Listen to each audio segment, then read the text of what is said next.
요한복음 12장 12절에서 19절까지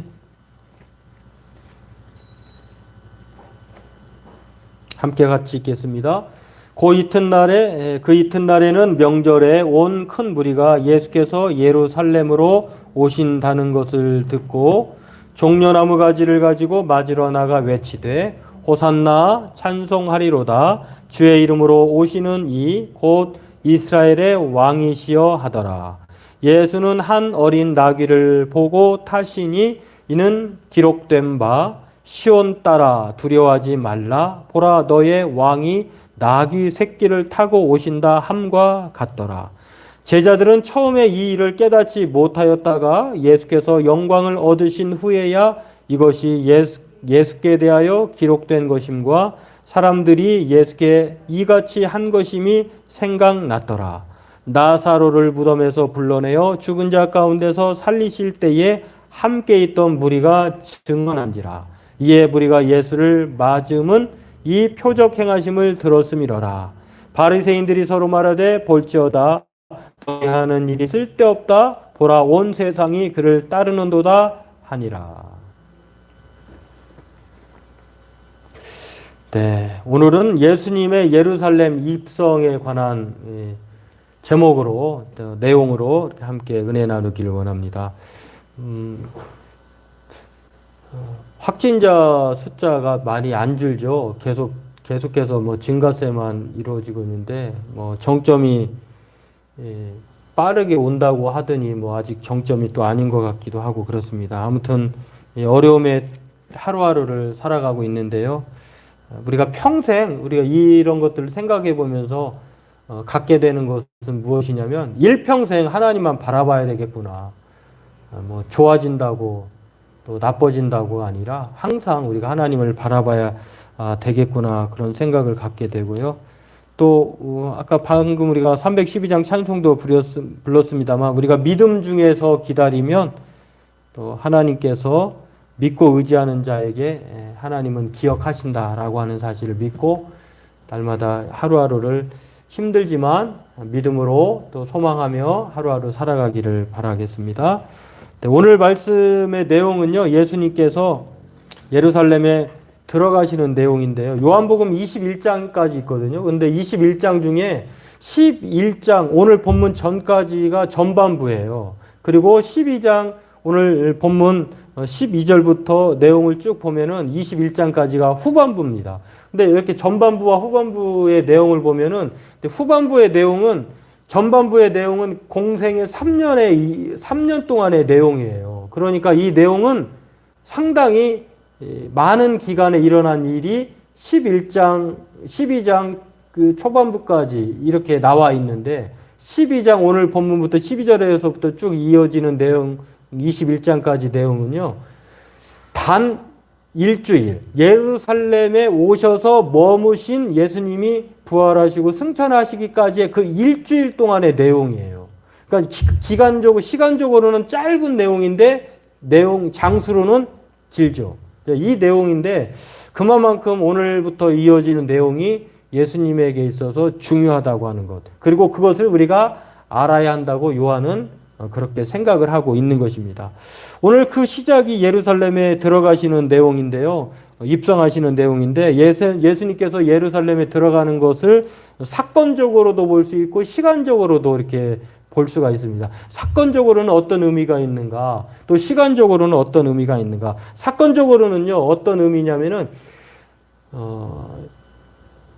나병 환자였던 시몬이 고침을 받고 있을 때에 살림을 받은 부활의 경험을 한 나사로의 동생인 마리아가 향유를 깨뜨린 행동이 있었잖아요. 그 이후에 일어난 사건이에요. 사건적으로는 사건적으로는 그렇습니다. 그리고 시간적으로는요.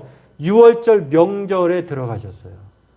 이 의미가 무엇인가? 오늘 이것들을 생각해 보면서 함께 은혜 나누기를 원합니다. 먼저 사건적으로 예수님께서 예루살렘에 들어가신 것은요. 바로 예수님이 왜 들어가셨느냐. 지금까지는 예수님이 형제가 그랬고 또 제자들도 그랬고 또 많은 사람들이 예수님을 아니 왜 숨어서 그렇게 활동하시느냐, 들어가라 이렇게 얘기하셨고, 또 오병이어 기적을 통해서는 왕으로 삼으려고 할 때 예수님께서 도망가셨고, 그러시다가 오늘 결국에는 다짐을 하십니다. 아, 때가 되었구나 하시면서 시간적으로 예수님께서 죽으시러 들어오신다고 하는 것입니다. 좀 다르죠. 사람들은 예루살렘에 들어가는 것, 예수님께서 왕으로서 들어가신다라고 생각을 합니다. 그리고 열렬하게 환영을 했어요. 오늘 본문은요, 사실은 그 같은 내용인데 마태복음, 마가복음, 누가복음 이 세 복음서에도 나옵니다. 근데 약간 차이점이 요한복음에는 순서가 좀 바뀌었어요. 예수님께서 나귀를 탄 것이 오늘 본문에서는 나중에 나오잖아요. 그런데 마태, 마가, 누가복음에 보면 예수님이 먼저 나귀를 타셔요. 그리고 그것을 보고 종려나무를 흔들고 호산나 다윗의 자손이여 막 찬송을 해요. 이 차이가 좀 있는데, 이 차이가 사실 아무것도 아닌 것 같아도 상당히 눈여겨볼 만한 차이가 있습니다. 무엇이냐면요, 예수님께서 죽으시기 위해서 들어가셨는데, 사건적으로 보면 많은 사람들이 예수님을 어떻게 소망하냐면, 예수님께서 이제는 당시 로마가 팔레스타인 유대인들을 지배하고 또 정복하고 또 포갑의 정치로 그들을 다스리고 있는데, 예수님을 누구보다도 메시아, 다시 말해서 다윗의 혈통을 가진 정치적, 군사적 메시아 왕으로서 기대하고 지금 이렇게 환영하고 있는 것이에요. 사건적으로는 보면. 그런데 예수님이 왜 들어가셨냐, 왜 예루살렘에 오셨냐면은 죽으시게 오셨다 그랬잖아요. 왕이면 죽으면 안 되잖아요. 왕이면 이제는 뭐 시작이 돼서 정복하고 또 제압하고 등극해서 이제 승리를 외치는 것인데, 예수님이 지금 오신 것은요, 예루살렘에 들어오신 것은 전혀 무리들과의 기대와 바람대로가 아니라 그냥 전혀 예상하지 못한 죽으시기에 오시는 것을 볼 수가 있습니다. 예수님은 곧 앞전에 마리아의 행동을 통해서 나의 죽음을 위해서 준비하는 것이다, 그의 행동을 가만 놔둬라, 이렇게 말씀했잖아요. 그리고 그것을 지금 사건적으로 증명하시는 거예요. 아, 그렇구나. 오늘 당시에 많은 사람들이요, 여기에 와 있었다고 하는 것입니다. 6월절 명절 같은 경우는요, 역사가 유대인 역사가인 요세푸스라고 하는 사람이 흩어졌던 유대인들이 당시 예루살렘에 모였을 때의 그 숫자가 270만 명 정도라고 했어요. 그러니까 270만 명 정도의 사람들이 예루살렘에 모여 있는 거예요. 어마어마한 숫자겠죠. 그런 상황 가운데 예수님이 들어오시는 것입니다. 왜 들어오셨습니까? 이제는 로마를 정복하고 통치하고 다스리기 위해서 오신 것이 아니라, 이 무리들은 그렇게 개선장군으로 승리의 왕으로 오실 것을 기대했지만, 예수님은 앞서 얘기한 이 마리아의 행동을 통해서 말씀하셨더니 죽으러 오신다고 하는 것입니다. 이들의 그 바람을 알 수 있는 것은요, 종려나무를 흔들었다, 그 다음에 그들이 부른 구호 호산나 다윗의 자손이여 찬송하리로다 라고 하는 이 말씀은요, 이들의 구호가 있는데 구약 성경의 시편 118편에 나와 있는 함성이에요. 이들의 함성은 바로 왕을 맞아들일 때에, 왕을 영접할 때 부르는 구호가 호산나 호산나라고 하는 것입니다. 다시 말해서 이들의 함성을 통해서 알 수 있는 것은, 아, 예수님을 왕으로만 생각하고 있는 거예요. 통치자, 정복자, 승리의 왕. 또 그들이 흔든 종려나무는요, 평화를 상징하는 나무라고 하는 것입니다.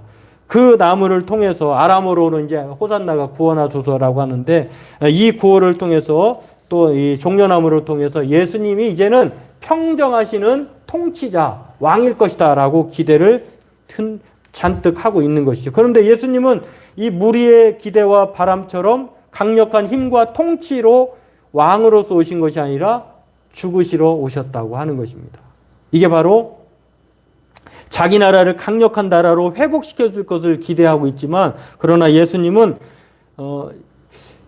그렇게 오실 수도 있겠죠. 그러나 예수님이 오시는 것은요, 그렇게 하면은 유대인의 왕밖에 안 되잖아요. 그러나 예수님이 죽어야만이 할 수 있는 것은 온 세상 모든 사람의 왕, 모든 사람의 죄를 해결해 주시는 평화의 왕이 되시기 위해서는 죽으셔야 되는 거예요.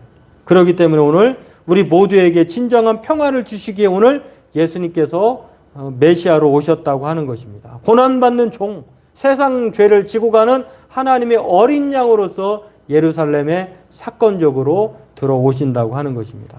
그렇습니다.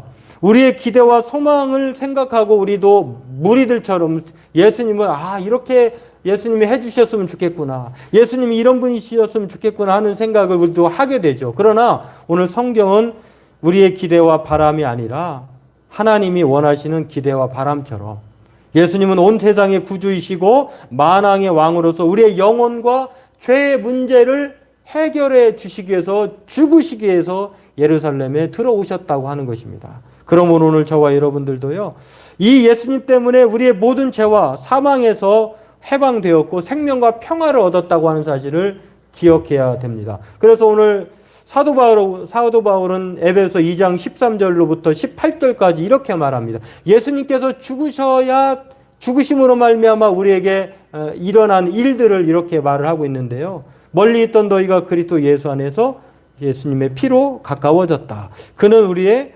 화평이신지라. 둘로 하나를 만드사 원수된 것 곧 중간에 막힌 담을 자기 육체로 허시고 법조문으로 된 계명의 율법을 폐하셨으니 이는 이 둘로 자기 안에서 한 세 사람을 지어 화평하게 하시고 또 십자가로 이 둘을 한 몸으로 하나님과 화목하게 하려 하심이라. 원수된 것을 십자가로 소멸하시고 또 오셔서 먼데 있는 너희에게 평안을 전하시고 가까운 데 있는 자들에게 평안을 전하셨으니 이는 그로 말미암아 우리 둘이 한 성령 안에서 아버지께 나아감을 얻게 하려 하심이라. 그러니까 예수님이 예루살렘에 오셔서 죽으심으로 말미암아 얻게 되는 일들은요, 유대인들은 메시아, 정치적인 군사적인 왕으로 생각하지만 그렇게 되면은 어떤 일이 벌어지냐면 유대인의 왕은 될 수 있지만 모든 사람에게 평안을, 화평을 가져다 주지는 못한다는 것입니다. 그렇기 때문에 오늘 예수님은 유대인의 왕, 그 이상의 우리의 모든 죄와 허물을 위해서 하나님과 화목하게 하시기 위해 죽으러 오셨다고 하는 것입니다. 이게 바로 우리에게 첫 번째 예수님의 사건적인 의미라고 하는 것입니다. 오늘 저와 여러분들도요, 예수님께서 유월절 양으로 죽기 위해 오신 것을 늘 생각하면서 지금 사순절 기간인데 특별히 우리가 예수님에 대해서요, 이것들을 묵상하고 생각해야 될 줄로 믿습니다. 예수님이 도대체 왜 오셨는가? 예수님 우리의 이 세상의 사람들의 그 이스라엘 사람들의 그 바람처럼 당시 보이는 그 현실, 억압, 그리고 정치적 또 자신의 환경을 개선해주는 그러한 육신적 현실적인 왕이 아니라 예수님은 우리의 근본적인 죄의 문제를 해결해 주시는 평강의 왕으로 오셨다고 하는 것입니다. 이것을 기억하면서 오늘 저와 여러분들이 우리의 진정한 왕, 메시아가 바로 예수님인 것을 생각하며 날마다 그렇게 살아가는, 감사하며 살아가는, 하나님의 뜻 가운데 살아가는 저와 여러분 되기를 바라겠습니다. 두 번째로는요, 시간적으로 보면, 사건적으로는 그런 의미가 있다고 하면 시간적으로는 예수님께서 지금까지 미루어왔던 것을 지금 이제는 행하신다고 하는 것들을 알 수가 있습니다. 그래서 오늘 예수님께서는 지금까지 미루었던 나귀를 타고 오시는 것을 알 수가 있습니다. 예수님이 나귀를 타셨다고 하는 것은요, 오늘 우리가 기억해야 될 말씀 중에 오늘 본문 속에서 나와 있는 것처럼 지금까지 예수님께서 3번에 걸쳐서요, 때가 되지 않았다고 말씀하셨어요.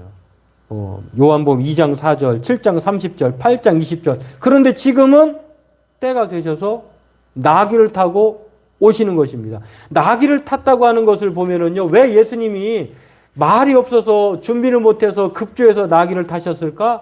전혀 아니에요.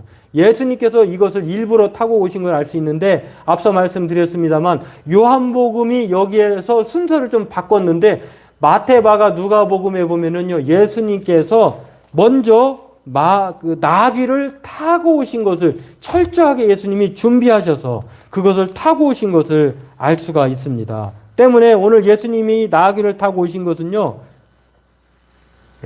그렇게 나와 있는 내용이 43절 마태복음 21장에 나와 있는데 두 제자를 먼저 보내죠. 그런 다음에 맞은편으로 가게 해서 나귀와 나귀 새끼가 함께 있는 것을 보고 끌어내게 옵니다. 그리고 무슨 말을 하거든 쓰시겠다고 하면 보내겠다고 하시고 또 선지자를 통해서 이 이유가 왜 나귀를 타셔야 되는지 여기서 나와요.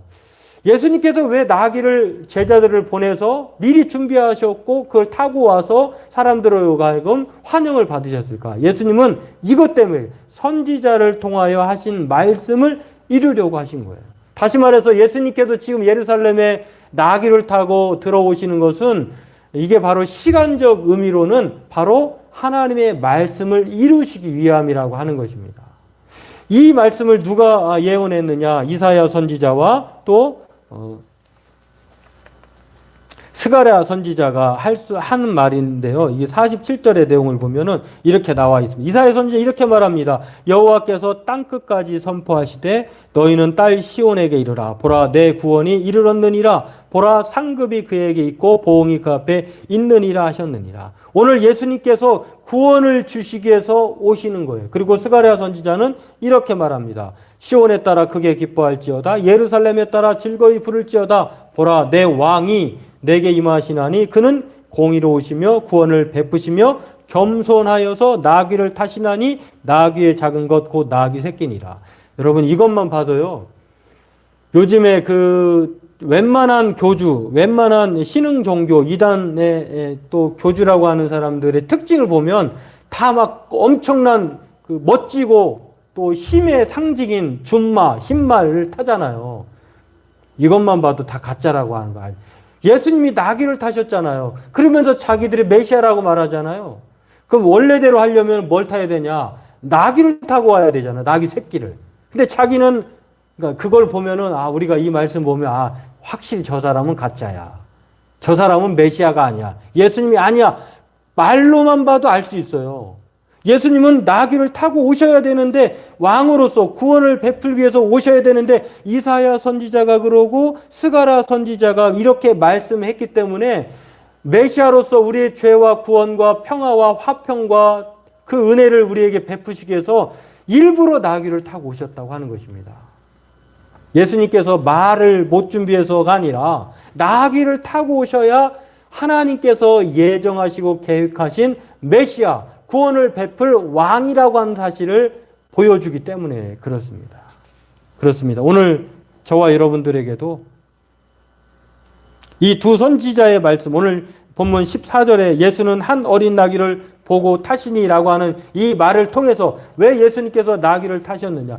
여기에 모든 포커스를 오늘 본문에서도 예수님이 겸손하신 왕, 그리고 나귀를 타시는 분, 이렇게 말씀하시는 것을 통해서 오늘 성경은 우리에게 이렇게 말합니다. 예수님이야말로 겸손한 왕으로서 말씀을 성취하시는 그 순종의 아들인 것을 우리에게 가르쳐 줍니다. 예수님은 지금까지 우리가 살펴왔던 대로 한 번도 자신의 뜻대로, 자기의 생각대로, 자기의 시간표대로 살지 않으셨어요. 항상 하나님의 말씀, 하나님의 시간표대로 자기 뜻을 버리고 그렇게 그 시간표대로 살아오신 것을 볼 수가 있습니다.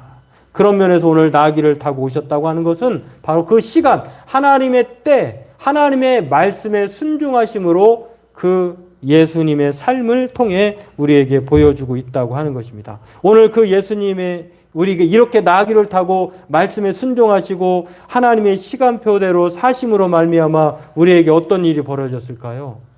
성경은 이렇게 말합니다. 그는 육체에 계실 때에 자기를 죽음에서 능히 구원하실 이에게 심한 통곡과 눈물과 간구와 소원을 올렸고 그의 경건하심으로 말미암아 들으심을 얻었느니라. 그가 아들이시면서도 받으신 고난으로 순종함을 배워서 온전하게 되셨은즉 자기에게 순종하는 모든 자에게 영원한 구원의 근원이 되시고.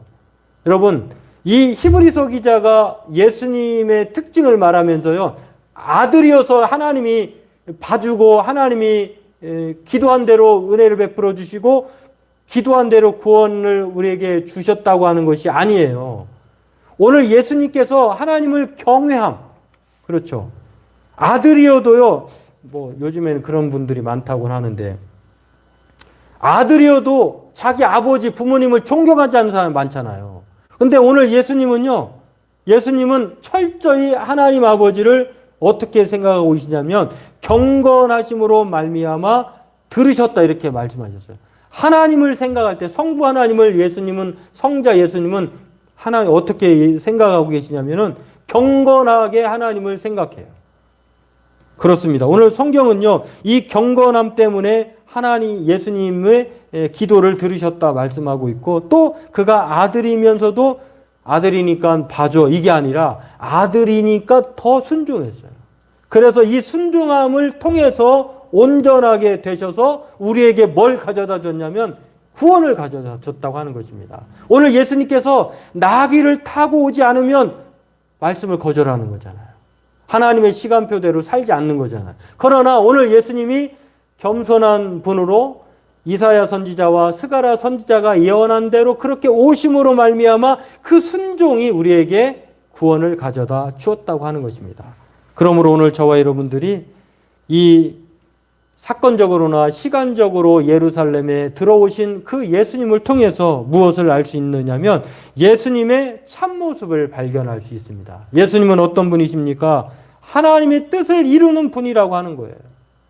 그리고 예수님은 그것을 통해서 우리에게 구원과 평안을 가져다 주기 위해서 날마다 순종하셨다라고 하는 것. 오늘 저와 여러분들도 이 세상에 살아가면서 오늘 예수님이 그렇게 보여주시고 살아내셨던 것처럼 오늘 저와 여러분도 우리가 날마다 하나님의 뜻에 순종하고 또 하나님의 말씀대로 살아가기를 힘쓰므로 하나님의 구원의 은혜를 경험하는 저와 여러분 되기를 바라겠습니다. 오늘 이 은혜가 저와 여러분에게 있기를 주님의 이름으로 소망합니다.